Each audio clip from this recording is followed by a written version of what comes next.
L'individu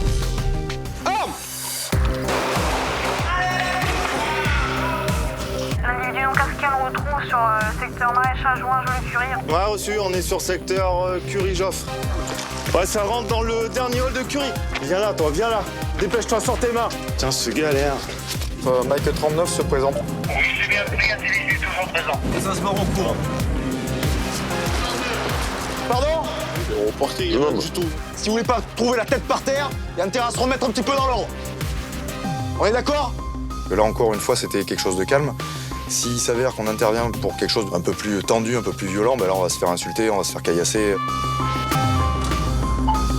Ça revient. Ça caillasse. J'étais à 2 doigts d'en mettre une quand même. Tu m'éclaires les mecs là-bas. Parfait. On dérange beaucoup par notre présence. Et donc du coup, ils essaient de nous intimider. C'est nous qui commandons, c'est pas eux.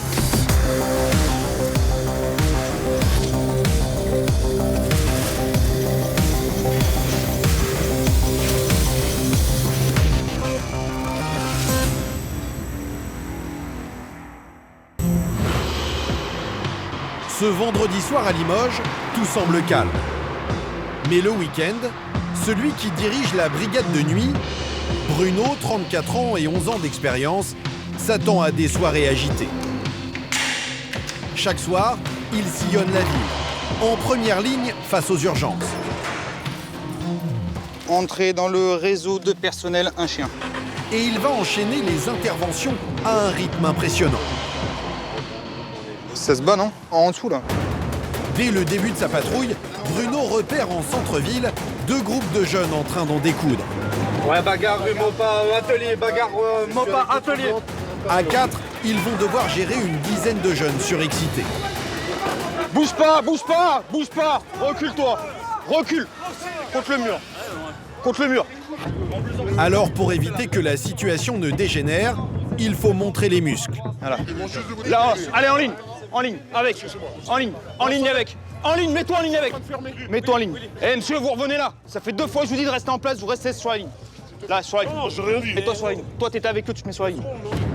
À l'origine de cette bagarre, une broutille. Je tenais la porte pour qu'ils sortent. Ouais. Et ils l'ont pris mal. Mais le gars qui était là pour faire la sécurité, Ouais. c'est pris une droite par l'autre là, qui a le veste, là. Mettez-vous là, s'il vous plaît, monsieur. Et voilà quoi. D'accord. Est-ce que vous voulez porter plainte? Non, Non? pas de plainte. D'accord. Heureusement, cette fois, un seul blessé léger à déplorer. Ça a l'air bien ouvert, non? Tu sais. Ouais, c'est... Non. Là-dedans, devant les patins. Non, ça bouge la lèvre. Là, il y a pas mal de monde alcoolisé. Je vous invite à regagner le domicile. Allez, faites attention à vous, messieurs. Bonne soirée à vous. Bonne soirée. Après une soirée de beuverie, c'est des choses qui sont fréquentes. Bruno prend ces altercations très au sérieux, car elles peuvent parfois faire de gros dégâts. Exemple, quelques minutes plus tard. Un individu blessé suite à Rix, il aurait pris un coup de bouteille de verre et les 2 individus auteurs sont encore dans le secteur. Ouais, c'est reçu, on est sur position dans 30 secondes, je te tiens à informer. Nouvel affrontement entre jeunes alcoolisés. Et cette fois, c'est du sérieux.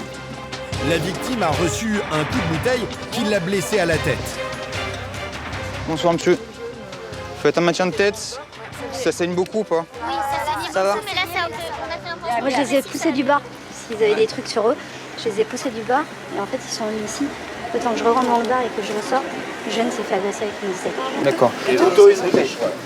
Ah, il y avait un couteau aussi? Bruno et ses hommes partent à la recherche de ces agresseurs armés. Et ils mettent le quartier en alerte, notamment les discothèques. Est-ce que tu aurais fait rentrer des gens qui correspondent à ça? Si t'as ça, tu nous appelles, c'est auteur de violence un peu sévère. Ok. Mais très vite, nouveau changement de programme. Ouais, donc on va intervenir pour des perturbateurs ayant commis des dégradations. Est-ce que tu peux me faire un environnement, s'il te plaît? Encore une urgence, dans un autre secteur qui pose souvent problème. Une cité difficile, au lieu du trafic de stupéfiants. Donc là, on part sur un regroupement de perturbateurs qui a commis des dégradations d'un volet roulant et d'une fenêtre chez un particulier. Ça arrive assez fréquemment, ouais. C'est un secteur un petit peu sensible. Sur place, une vingtaine de jeunes que Bruno connaît bien. Il va falloir commencer à respecter le voisinage, respecter les lieux et faire en sorte que ça se passe bien. Sinon vous allez nous voir souvent. On va venir pourrir un peu le trafic là. Le face-à-face dure plusieurs minutes. Et très vite, les insultes fusent. C'est lequel qui... C'est celui qui fait des doigts là? Casquette rouge. Tu veux qu'on vienne te chercher pour l'outrage toi? Rentre vite chez toi. Moi je viens te chercher. Rentre vite. Les policiers gardent leur calme, mais l'un des jeunes cherche à les provoquer. Oui, ça vient en contact, on emmène. Un jeu du chat et de la souris permanent dans ces quartiers difficiles. Bonsoir monsieur. Venez voir. Viens là, je te dis.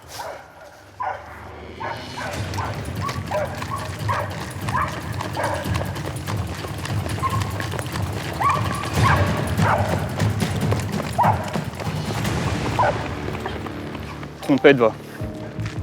Des tensions incessantes, avec en toile de fond le trafic de stupéfiants.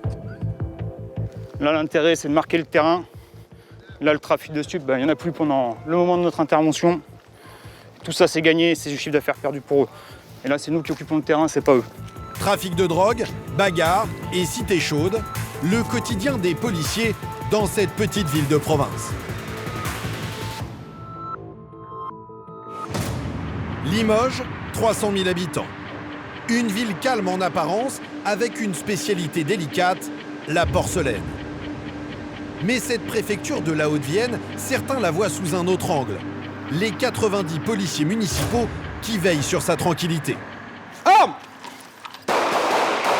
Sac, recharge! Armés depuis 3 ans, ils patrouillent de jour comme de nuit. Et en cas d'urgence, ils sont souvent les premiers sur place. Tiens, regarde. T'as vu là? Ouais, t'as un gros nuage de fumée là. Est-ce qu'il y a quelqu'un? Allez, on dégage! Ça sent l'incendie criminel quand même. Depuis 2 ans, ils disposent d'un atout discret et efficace. 128 caméras braquées sur la ville. Donc là, ils viennent prendre à bord un autre passager aussi non casqué. Il roule à vive allure. Il se dirige sur le secteur Maraîchage. Là, elle est là. Le bloque pas surtout. Idéal pour suivre les fuyards à la trace, notamment les auteurs de rodéo sauvage. Il revient sur les lieux. Le secteur Maraîchage Juin, Joliot-Curie. Ouais, ça rentre dans le dernier hall de Curie. Là, vite, rentre, collègue, rentre. Viens là, toi, viens là. Dépêche-toi, sors tes mains. Il s'appelle Benjamin, jeune policier au caractère bien trempé. Benoît, brigadier et homme d'expérience. Ou Bruno, formateur et chef de la brigade de nuit. Leur quotidien, bagarre, incivilité ou vol. Le sac doit être blindé normalement. Monsieur est connu pour ça. Voilà, le sac est blindé. Avec des quartiers plus difficiles que d'autres. 5 cités sensibles en périphérie de la ville. Pardon? Devant les copains, si vous voulez pas trouver la tête par terre, il y a intérêt à se remettre un petit peu dans l'ordre. On est d'accord? Ici, le fléau numéro 1, c'est le trafic de stupéfiants.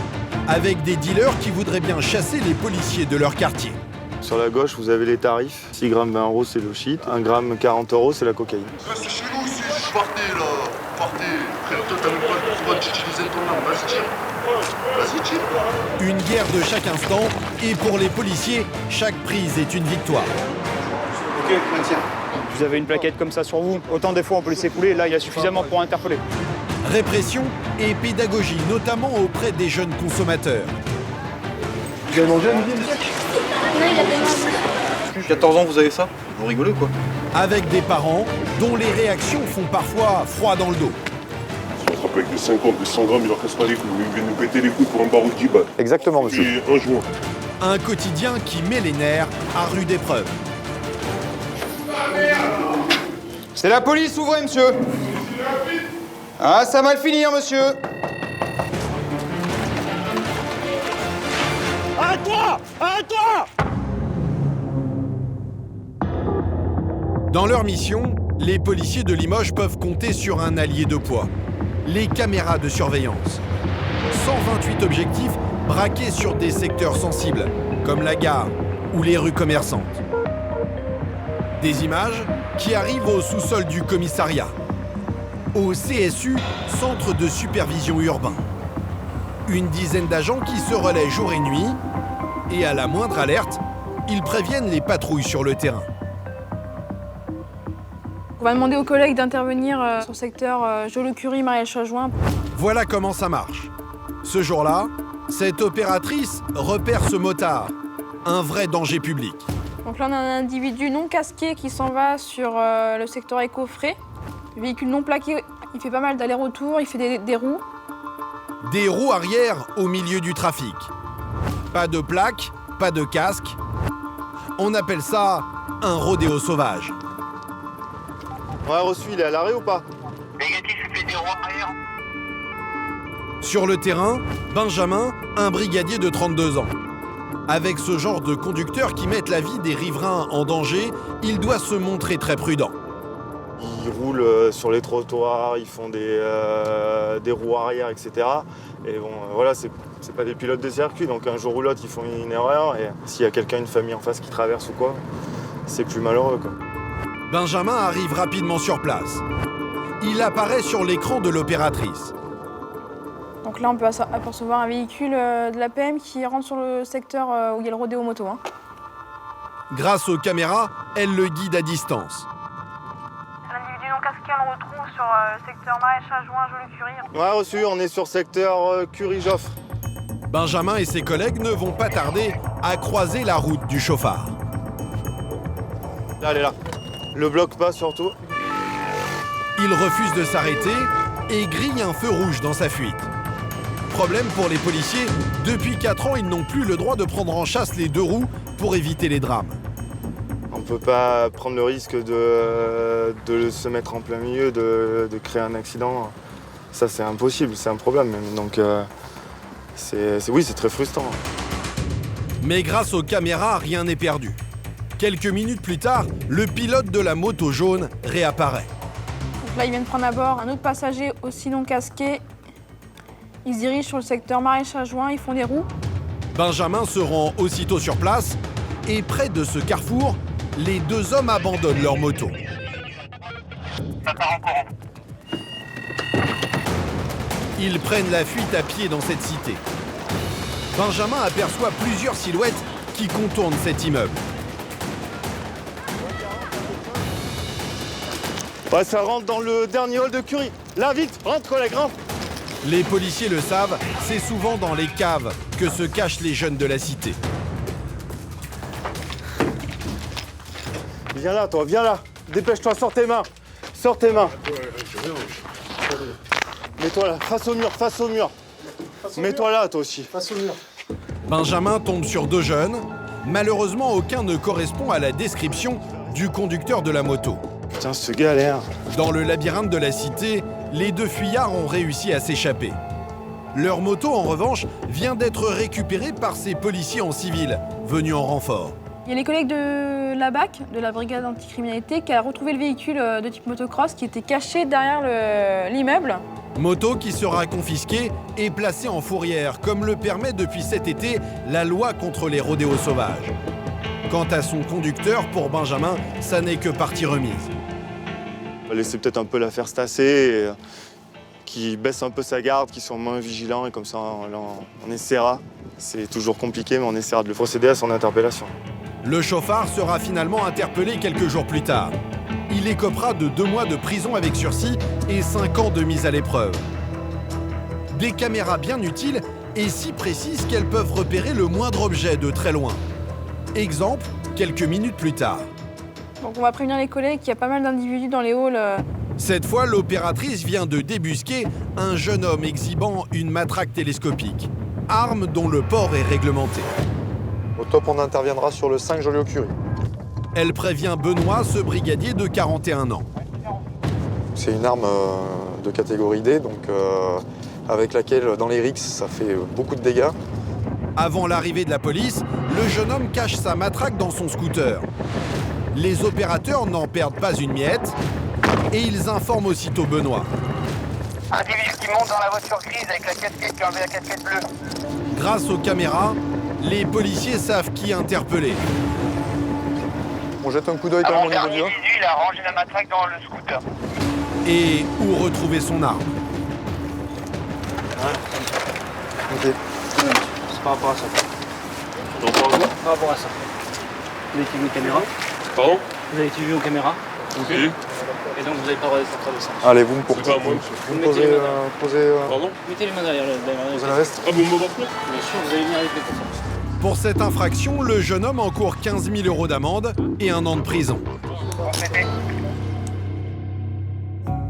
La ville mise beaucoup sur ses policiers municipaux. Une vaste caserne, 9 véhicules et une équipe renforcée. Eux qui n'étaient que 29 il y a encore 4 ans sont 3 fois plus nombreux aujourd'hui. Et ils disposent même d'une équipe cynophile avec 3 chiens de défense.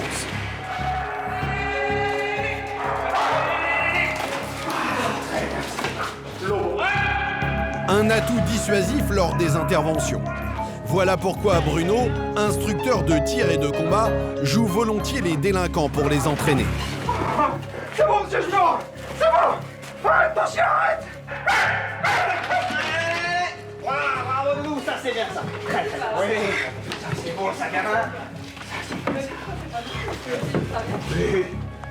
Et si ces policiers disposent de tous ces moyens, c'est parce qu'ici, ce ne sont pas les missions qui manquent. À Limoges, le principal fléau, ce sont les vols et les cambriolages. En hausse de près de 20% l'an dernier. Des malfaiteurs difficiles à coincer, voilà pourquoi la moindre piste est prise très au sérieux. Et il y a certains messages qui mettent Bruno, le chef du service de nuit, en alerte. Un mec, apparemment il aurait une sacoche noire. Il serait porteur d'un gilet. Il a un comportement bizarre sur le parking de la résidence et quand il voit du monde, il se planque. Des riverains ont repéré un individu louche qui rôderait autour d'un immeuble. Peut-être un cambrioleur en plein repérage. Bruno appelle une autre patrouille en renfort. Engage-toi en premier et nous on va engager en parallèle. Tu nous dis quand tu rentres dans la rue. Allez, on engage. Si ça prend la fuite. Il est loin d'imaginer ce qui l'attend. Sur place, l'un de ses collègues repère une silhouette. Monte tes mains, toi, bouge pas. Un homme qui se cachait dans les buissons, de quoi intriguer les policiers. Qu'est-ce que c'est votre affaire là? Non, mes affaires, c'est-à-dire? Pourquoi vous vous mettez à genoux? Pourquoi vous vous cachez quand on arrive? Non, j'ai eu peur, vous êtes arrivé tout un... Je croyais qu'il y avait quelqu'un qui poursuivait quelqu'un, je savais pas quoi. Ah monsieur, on est arrivé à 2, aux abords d'un véhicule, ça me paraît pas bien cohérent votre discours là. Non mais c'est que je pensais pas que c'était pour moi justement. Vous pensiez pas que c'était pour vous? Ben je pensais que il y avait quelqu'un d'autre, je savais pas que c'était moi quoi. Comme vous étiez là-bas, j'étais là, je descendais, j'ai pas su quoi. Vous veniez d'où? Je venais de marcher, enfin oui, je revenais en marchant là et j'allais retourner à ma voiture. Oui mais vous veniez d'où? Ben je suis dans la ville là, Vous faisiez quoi dans la ville? Rien de spécial. Bruno n'est pas franchement convaincu par ses explications. Vous comprenez, en tant que policier, là, ce que vous êtes en train de me raconter, vous venez de la ville, vous faites rien de spécial, vous allongez quand vous nous voyez, et vous nous dites, c'est ça. Est-ce que ça vous semble crédible? Mettez-vous à ma place. Est-ce que si vous étiez policier, pour vous, ça serait crédible comme discours? Donc là, maintenant, arrêtez de me baratiner, monsieur. D'accord? Disons que je viens de l'immeuble, je viens de voir quelqu'un. D'accord. Vous êtes allé voir quelqu'un, c'est quoi? C'est qui? Allez-y honnêtement, ça on va gagner du temps. Bon, ben, je viens de voir une escorte, voilà. D'accord, vous venez de voir une fille. Ok. Un homme pas très fier d'avoir passé la soirée avec une prostituée. Après vérification, il le laisse repartir. On sait pas à qui on a affaire, donc si vous voulez pas avoir de soucis, c'est pas le genre de comportement à avoir. D'accord? C'est bon pour vous les collègues? Allez monsieur, bonne soirée.